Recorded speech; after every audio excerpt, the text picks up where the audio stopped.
want sy weet presies hoe die kamer lyk. Vra, wie, waar, lê. Dis wanneer sy, weet lê die pys gespys, kans kan vir hulle te laag.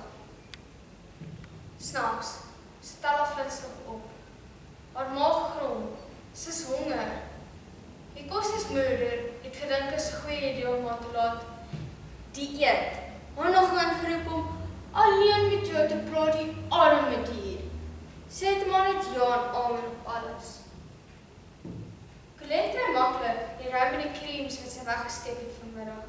Sy ruk die pakkie oop en haar vet vingers verdwyn tussen die koekies, soos hongerwurms in bakgroen blare. Die eerste koekie wat sy uithaal, stop sy heel in haar mond. Dit kraak onder haar tande en die halfkoude krummels krap haar keel. Colette hou nie daarvan om kamers te deel nie, of dit nou met een meisie is, of met baie.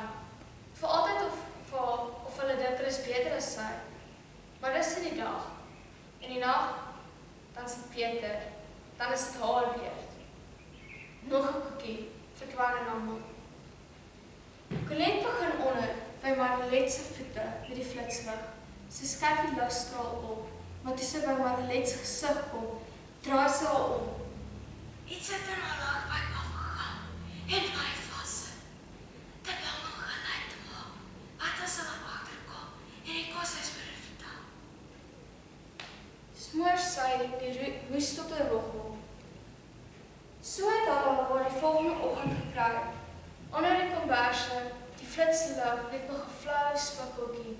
Die ruim en die creams wat sy soos 'n baba aan 'n koue arms verskyn het. Net nou van die koshuismoeder uit.